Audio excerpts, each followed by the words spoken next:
Hello दोस्तों, welcome to study coach 91 और आप सभी का बहुत बहुत स्वागत है दोस्तों। मैं विनय कुमार और आज की इस वीडियो में हम लोग देखेंगे कि निबंध कैसे लिखें। दोस्तों जो निबंध लिखने का आता है वो हाई स्कूल इंटर दोनों के लिए आता है दोस्तों। तो दोनों क्लास के स्टूडेंट देख सकते हैं कि निबंध कैसे लिखा जाता है दोस्तों। उसके बाद में हम इस वीडियो के सबसे लास्ट में देखेंगे कि लिखने का ट्रिक। दोस्तों अगर मान लिया आप एग्ज़ाम देने गए और आपको निबंध नहीं आ रहा है, ठीक है, तो आप कैसे लिखेंगे दोस्तों, तो इस वीडियो को लास्ट तक ज़रूर देखिएगा दोस्तों। और वीडियो अच्छा लगेगा तो प्लीज़ लाइक कर दीजिएगा और अपने दोस्तों के साथ भी शेयर कर दीजिएगा और चैनल पर नहीं तो सब्सक्राइब कर लीजिए दोस्तों। तो दोस्तों पहले बता दें कि जो हाई स्कूल इंटर में ये क्वेश्चन रहता है, ठीक है, निबंध लिखने का वो सबसे लास्ट क्वेश्चन रहता है। तो जो इंटर में रहता है क्वेश्चन नंबर 14 पर रहता है, ठीक है दोस्तों। आपको सबसे पहले डालना है प्रश्नोत्तर नंबर 14, ठीक है, जो भी आपका प्रश्नोत्तर नंबर हो वो डालना है आपको सबसे पहले। डालने के बाद में आपको क्या करना है कि जैसे 14 नंबर का अगर आपका क्वेश्चन है निबंध लिखने के लिए, तो उसमें आपका कौन सा निबंध लिख रहे हैं, उसमें 4-5 ऑप्शन दिए रहते हैं आपके निबंध का। मैं का नंबर लिख रहा हूँ, ठीक है, तो जो भी आप लिख रहे हैं वो यहाँ पर आप डाल दीजिए, ठीक है। फिलहाल मैं का नंबर यहाँ पर डाल रखा हूँ, ठीक है। उसके बाद में क्या करना है, आपको ये लाइन जो है छोड़ देनी है दोस्तों। ये वाली लाइन आपको बिल्कुल छोड़ देनी है। और ये दोस्तों हमने बीच में छूट गया था इसलिए हमने ये लिखा। ये टॉपिक ज़रूर लिखना, टॉपिक का हेडिंग आपको एक बार ज़रूर बनाना है। तो दोस्तों ये हेडिंग आपको एक लाइन छोड़ करके यहाँ पर लिख देना है बस दोस्तों। ये हमने थोड़ा मिस्टेक किया, आप थोड़ा ध्यान दीजिएगा। इस लाइन को यहाँ कर ना लिख करके टॉपिक को एक लाइन छोड़ दीजिएगा और ये इस लाइन में लिख दीजिएगा, ठीक है। उसके बाद में इस लाइन में लिखने के बाद भी एक लाइन फिर छोड़ दीजिएगा। उसके बाद यहाँ से लिखना स्टार्ट कीजिएगा दोस्तों। तो दोस्तों चलिए अब हम लोग लिखना स्टार्ट करते हैं। तो दोस्तों पहला हम हेडिंग बनाएंगे रूपरेखा, ठीक है दोस्त। पहला हम हेडिंग लिखेंगे रूपरेखा। किसी भी टॉपिक पर अगर हम निबंध लिख रहे हैं तो पहला हेडिंग हमारा जो होगा वो रूपरेखा होगा, ठीक है। हेडिंग को लिखने के बाद में आप नीचे ज़रूर से अंडरलाइन कर दीजिए दोस्तों स्केच से, ठीक है, तो काफ़ी अच्छा लगता है। हेडिंग में रूपरेखा हेडिंग में क्या लिखना है आपको, जितने भी आप हेडिंग लिखने जा रहे हैं, ठीक है, आपको रूपरेखा हेडिंग डालना है। फिर जितने भी आप नीचे हेडिंग लिखने जा रहे हैं और किसी भी निबंध में लिखने वक्त एक पहला हेडिंग आपका ये कंफर्म रहता है प्रस्तावना, ठीक है। रूपरेखा में प्रस्तावना पहला और लास्ट उपसंहार, ठीक है, ये आपका कंफर्म रहता है। तो दोस्तों आपको पहला नंबर प्रस्तावना डालना है। उसके बाद में हम यहाँ कंप्यूटर का महत्व पर लिख रहे हैं, ठीक है, निबंध को कंप्यूटर के महत्व पर लिख रहे हैं। तो उसके बाद उस हिसाब से हम दूसरा डाल रहे हैं कि कंप्यूटर के उपयोग, ठीक है, कंप्यूटर के उपयोग हम दूसरा हेडिंग डाल रहे हैं। ऐसे ही आपको हेडिंग डाल देना है सभी का जितना भी आप हेडिंग लिख रहे हैं। तीसरा हेडिंग हम लिख रहे हैं कंप्यूटर तकनीक से हानियाँ, ठीक है। और चौथा हेडिंग जो लिख रहे हैं वो कंप्यूटर और मानव मस्तिष्क, ठीक है। और पांचवा जो हेडिंग है हमारा वो है उपसंहार, ठीक है। ये आपको मैं पहले बता चुका हूँ कि प्रस्तावना आपको फर्स्ट हेडिंग रूपरेखा में जो सबसे पहले रहेगा वो आपका प्रस्तावना रहेगा और सबसे लास्ट में आपका उपसंहार रहेगा। ये कंफर्म है। आपको बीच में आपको मेंशन करनी है, कैसे करनी है दोस्तों, ये ट्रिक जानने के लिए आप इस वीडियो को लास्ट तक ज़रूर देखिएगा। तो दोस्तों आपको फर्स्ट हेडिंग डालना है पहला नंबर प्रस्तावना, ठीक है, जिस हिसाब से आप रूपरेखा में डाले हैं। उसके बाद में प्रस्तावना में आपको क्या लिखना है, प्रस्तावना में आपको इंट्रोडक्शन देना है। जैसे कि मैं लिख रहा हूँ कंप्यूटर के महत्व के बारे में, तो हमने लिखा है कंप्यूटर एक इलेक्ट्रॉनिक्स मशीन है, ठीक है, जो कठिन से कठिन कार्यों को कम से कम समय में करता है, ठीक है। जैसे अगर आप किसी त्यौहार के बारे में लिख रहे हैं तो आप ये लिख दीजिए कि ये त्यौहार क्यों मनाया जाता है, कब मनाया जाता है, ठीक है, ये हिंदुओं या फिर मुस्लिमों का महत्वपूर्ण त्यौहार है, ठीक है, ऐसा वैसा, ठीक है, ये क्यों मनाया जाता है, ये सब आप लिख दीजिए। इसी में हमने लिख दिया है इसकी खोज चार्ल्स बेबेज ने किया था, ठीक है। यानी आपको क्या करना है कि प्रस्तावना में आपको इंट्रोडक्शन लिखना है, यानी उसके बारे में परिचय लिखना है थोड़ा बहुत छोटा सा कि ये क्या चीज़ है, कब क्या इसमें होता है, ठीक है। उसके बाद में हमने रूपरेखा में सेकंड हेडिंग डाला था कंप्यूटर के उपयोग, ठीक है। तो मैंने फाइनली यहाँ पर दिखा दिया कि सेकंड हेडिंग कंप्यूटर के उपयोग, ठीक है। तो कंप्यूटर के उपयोग अब हम लिख रहे हैं।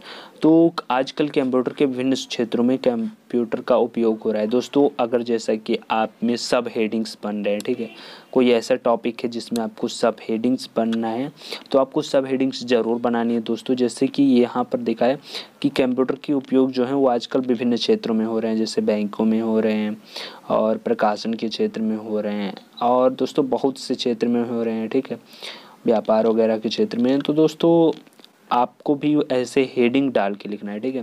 आपको इसे सब हेडिंग्स डालना है। पहला नंबर ये इम्पोर्टेंट कि अगर आप इसको 1 2 इस तरीके से अगर आप नंबरिंग करके लिखें तो दोस्तों आप इसको आप रोमन में कर दीजिए, ठीक है। रोमन में नहीं कर सकते हैं तो दोस्तों आप इसको अ ब स द में कर दीजिए, यानी इसको आप डिफरेंस ज़रूर रखिएगा सब हेडिंग्स को। उसके बाद में हम सब हेडिंग्स को डाल देते हैं, सब हेडिंग्स को। और हाँ दोस्तों, आप अगर लिख रहे हैं, ठीक है, हेडिंग्स डाल रहे हैं तो आप उसके नीचे दो है स्केच से, ब्लैक स्केच से अगर आप अंडरलाइन कर देते हैं तो काफ़ी अच्छा लगता है दोस्तों। तो दोस्तों सब हेडिंग्स डालना है। सब हेडिंग्स में आपको क्या करना है कि लगभग आपको 5, अगर आप वो मतलब जो एग्ज़ाम की कॉपी होती है वो चौड़ी होती है दोस्तों, तो उसमें आपको लगभग 3 से 4 लगभग लाइंस ज़रूर लिख देनी है सब हेडिंग्स में, ठीक है दोस्तों। आपको इस सब हेडिंग्स के बारे में लिख देना है थोड़ा बहुत।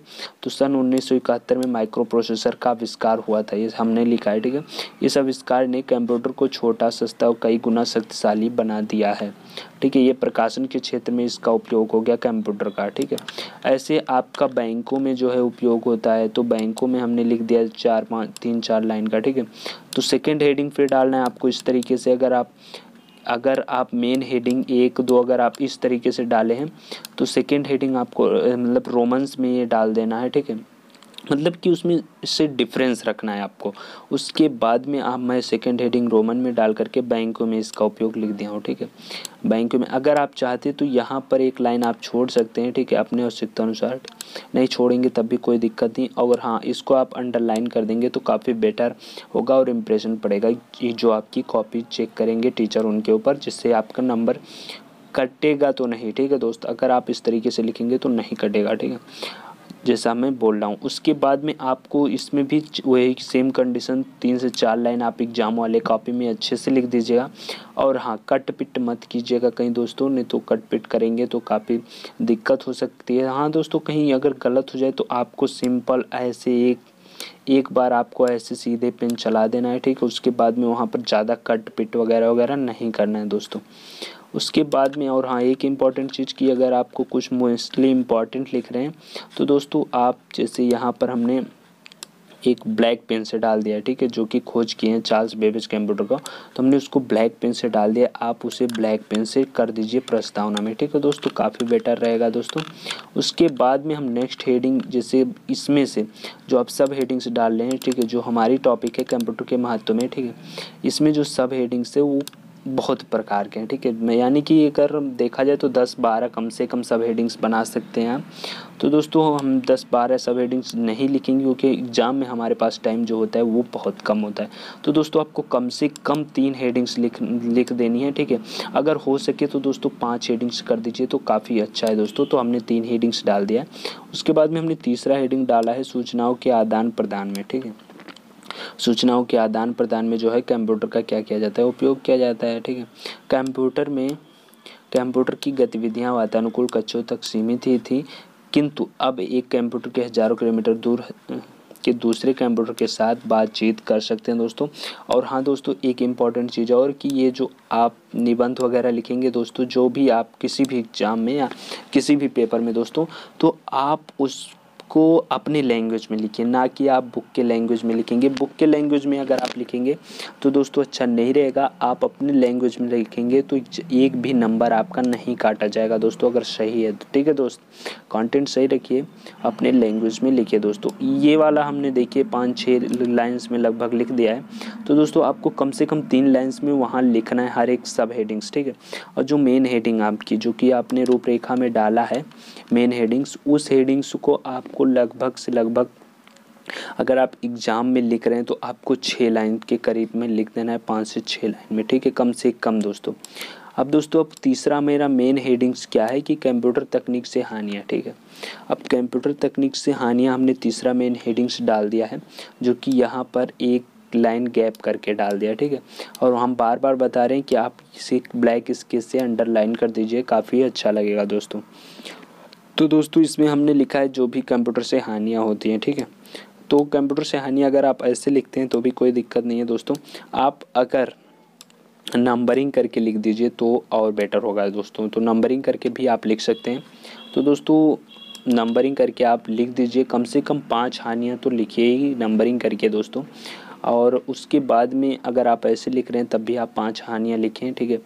तो ये भी आपका लगभग 7-8 लाइन का हो जाएगा, 7-8 लाइन का हो जाएगा ये भी। तो दोस्तों ऐसे ही आप लिखिए कम से कम पूरे हेडिंग्स को, जितनी भी मेन हेडिंग हो उसको आप लिखिए 7 से 8 लाइन में, ठीक है।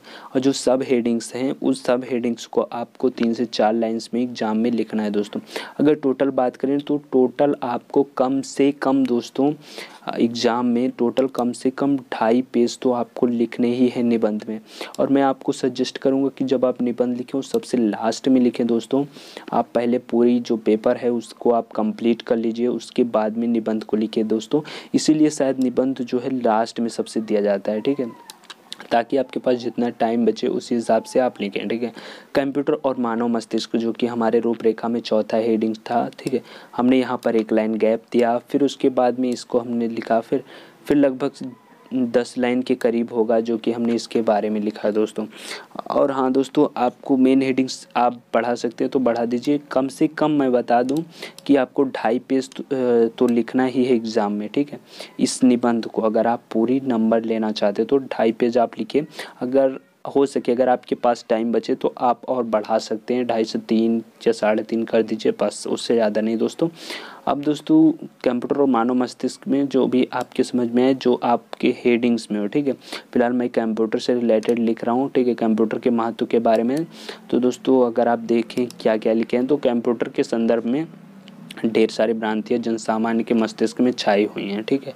कंप्यूटर के संबंध में इसका मतलब क्या है कि कंप्यूटर के संबंध में ढेर सारी जो जनसामान्य है वो ढेर सारी डाउट या ढेर सारी मतलब छाई हुई हैं, ठीक है। और इसे लोग सुपर समझ बैठे हैं, ठीक है। इसे लोग क्या सुपर पावर समझ बैठे हैं कंप्यूटर को, ठीक है, यानी कंप्यूटर से हम सब कुछ कर सकते हैं। इसके बारे में ढेर भ्रमित हुए हैं, ठीक है, कंप्यूटर के समाज में, ठीक है। उसके बाद में ये आपको लिख देने के बाद में चौथी हेडिंग्स और मोस्टली इंपॉर्टेंट जो आपकी मेन हेडिंग्स होनी चाहिए ना, वो दोस्तों कम से कम आपकी होनी चाहिए मेन हेडिंग्स कम से कम 5 तो होनी चाहिए, 5-6, अगर हो सके तो 8 लिख दीजिएगा, 7-8, ठीक है। 7-8 लिख देंगे तो काफ़ी बेटर रहेगा दोस्तों। 7 हेडिंग्स आप लिख दीजिए सबसे बेटर। उसके बाद में जो सबसे लास्ट हेडिंग है उपसंहार दोस्तों, उपसंहार को आपको बढ़ा देना है, ठीक है। उपसंहार को आपको ज़्यादा लाइन में ही लिखना है दोस्तों, उपसंहार को आपको ज़्यादा लाइन में लिखना है। अब उपसंहार में क्या लिखना है ये हम देखते हैं। तो उपसंहार में दोस्तों हमें ये लिखना है जो भी हमने ऊपर लिखा है, ठीक है, यानी ऊपर हमने क्या लिखा है, प्रस्तावना में इंट्रोडक्शन वगैरह दिया है, फिर उसके बाद में कंप्यूटर का उपयोग लिखे हैं हम लोग, उसके बाद में क्या लिखें कि कंप्यूटर का मतलब हानियाँ क्या क्या हैं, तो ये सब भी थोड़ा थोड़ा सा उठा करके आप प्रस्तावना में डाल दीजिए। यानी सभी चीज़ का निचोड़ आप प्रस्तावना में रख दीजिए थोड़ा थोड़ा। निष्कर्ष रूप से यह कहा जा सकता है कि कंप्यूटर टेक्नोलॉजी का भी 2 पक्ष है, ठीक है। इसको सोच समझकर उपयोग किया जाए तो यह वरदान सिद्ध हो सकता है, अन्यथा यह मानव जाति की तबाही का साधन भी बन सकता है। इसलिए कंप्यूटर की क्षमताओं को ठीक से समझना जरूरी है। इलेक्ट्रॉनिक शिक्षा एवं साधन कंप्यूटर की उपेक्षा नहीं कर सकते, ठीक है। तो दोस्तों आपको ये जो लिखना है वो कम से कम आपको 10 लाइन के करीब जो लास्ट लिखना है, ठीक है। उपसंहार दोस्तों, ये आपकी लास्ट सबसे हेडिंग है उपसंहार। हर एक टॉपिक में ये आपकी फर्स्ट और लास्ट दोस्तों हेडिंग आपकी ज़रूर है दोस्तों। आपको इसी तरीके से निबंध लिखना है दोस्तों, आपको फुल में फुल नंबर मिलेगा, ये गारंटी देता हूँ दोस्तों। अगर आपको ये वीडियो अच्छा लगा तो लाइक कर दीजिएगा दोस्तों। आप देखते हैं दोस्तों ट्रिक के बारे में, ठीक है। तो दोस्तों अब ट्रिक है कि क्या है कि अब जैसे मान लिया आप एग्ज़ाम में गए हैं, ठीक है, अब वहाँ पर आपने निबंध पढ़ के नहीं गया है, ठीक है। अब निबंध में आपको कोई टॉपिक दे दिया गया, मान लिया कोई त्यौहार दे दिया गया, दिवाली या होली कोई भी, तो दोस्तों आपको कैसे लिखना है, या पर्यावरण से संबंधित कोई दे दिया, ठीक है, या जनसंख्या से संबंधित, ठीक है। तो आपको क्या करना है, पहले नंबर तो आपको ये ऊपर वाला प्रोसेस तो आपको करना ही है, ठीक है। प्रश्न उत्तर नंबर डालना है और इसके बाद में ये वाला जो टॉपिक है वो आपको यहाँ पर डालना है। ये करने के बाद में फिर एक लाइन आपको ब्रेक करना है, फिर यहाँ से आपको रूपरेखा स्टार्ट करना है, ठीक है। तो यहाँ से आपको जब रूपरेखा स्टार्ट करना है तो पहला नंबर तो आपको रूपरेखा डालना है, ठीक है, ये तो कंफर्म है। रूपरेखा में आपकी पहली जो है वो प्रस्तावना डालना है, ये भी कंफर्म है। अब जैसे मान लिया आप जनसंख्या पर लिख रहे हैं दोस्तों, ठीक है, या फिर आप दिवाली पर ही लिख रहे हैं, तो अगर आप दिवाली पर लिख रहे हैं तो पहला नंबर आपको प्रस्तावना डाल देना है। फिर दूसरे नंबर पे आपको क्या डाल देना है कि दिवाली क्यों मनाई जाती है, ठीक है। आप अपने हिसाब से हेडिंग बनाइए दोस्तों, आप बुक मत देखिए, कोई दिक्कत नहीं, ठीक है, आपको कोई दिक्कत नहीं होगी। पहले अपने हिसाब से दिवाली क्यों मनाई जाती है, ऐसा आप यहाँ पर फर्स्ट हेडिंग डाल दीजिएगा, ठीक है। और उसके बाद में यहाँ पर या लिख सकते हैं दिवाली क्यों और कब मनाई जाती है, ठीक है। या फिर आप लिख सकते हैं नेक्स्ट हेडिंग में दिवाली कब मनाई जा सकती है, कब मनाई जाती है, ठीक है। उसके बाद में आपको थर्ड नंबर पे क्या लिखना है, थर्ड नंबर पे आपको लिखना है दिवाली मनाने जाने के कारण, या दिवाली क्यों मतलब क्यों मनाई जाती है, ठीक है, या मनाए जाने का कारण एक ही बात है। उसके बाद में आपको हेडिंग बनानी है खुद से कि दिवाली मनाने से लाभ क्या है, या दिवाली मनाने से लाभ, दिवाली मनाने से हानि, ठीक है। और इसके बारे में आपको इंस्ट्रक्शंस लिखने हैं। दिवाली मनाने से हानि हो गया, उसके बाद में क्या हो सकता है कि दोस्तों उपसंहार, ये आपका लास्ट सबसे हेडिंग, ये तो क्लियर ही है आपके पास। अगर देखा जाए तो एक ये हेडिंग, ठीक है, क्लियर है, और एक हेडिंग आप रूपरेखा में 2 हेडिंग आपका कंफर्म है।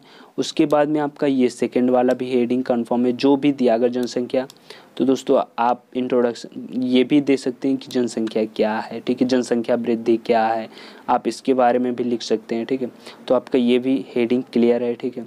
उसके बाद में आपको दोस्तों उसी के बारे में आपको जैसे कुछ भी पूछ ले दोस्तों, पर्यावरण के बारे में पूछ ले तो आपको पर्यावरण के बारे में लिखना है, ठीक है। पर्यावरण के बारे में आपको जो भी समझ में है उसको आपको हेडिंग बना देना है। आपको थोड़ा सा उसमें छाट लेना है मेहनत करके कि दोस्तों हेडिंग क्या बन सकता है पर्यावरण के बारे में, पर्यावरण में प्रदूषण ये सब बन सकते हैं, ठीक है। ऐसे आपको छाट लेना है उसमें से, और दोस्तों फिर आपको उसको इसी तरीके से हेडिंग बना के एग्जैक्ट आपको इसी तरीके से लिख देना है दोस्तों। और दोस्तों सच में बता रहे हैं आपको पूरे 9 नंबर इंटरमीडिएट में इससे मिलते हैं दोस्तों, आपको पूरे 9 के 9 नंबर मिल जाएंगे दोस्तों। तो दोस्तों ये वीडियो आपको कैसा लगा, ठीक है दोस्त, इस वीडियो में इतना ही। ये वीडियो आपको कैसा लगा आप हमें ज़रूर बताइएगा। अगर वीडियो अच्छा लगा हो ना तो प्लीज़ लाइक कर दीजिएगा, इतना मेहनत करने के बाद में आपके लिए वीडियो बनाए दोस्तों, तो लाइक कर दीजिएगा दोस्तों, क्योंकि आपकी एक लाइक से हमें मोटिवेशन मिलता है। और दोस्तों फिर ऐसे ही और वीडियो आप सभी के साथ लेकर आएंगे। अगर दोस्तों आपकी कोई डाउट हो या कोई और टॉपिक पर अगर आप वीडियो चाहते हैं तो आप कमेंट बॉक्स से आप में कमेंट करके आप हमें बताइए, ठीक है दोस्त, आपको रिप्लाई ज़रूर मिलेगा, नहीं तो आपको वीडियो ज़रूर मिल जाएगा दोस्तों, ठीक है दोस्त। मिलेंगे नेक्स्ट वीडियो में, तब तक के लिए बाय, जय हिंद, जय भारत, टेक केयर।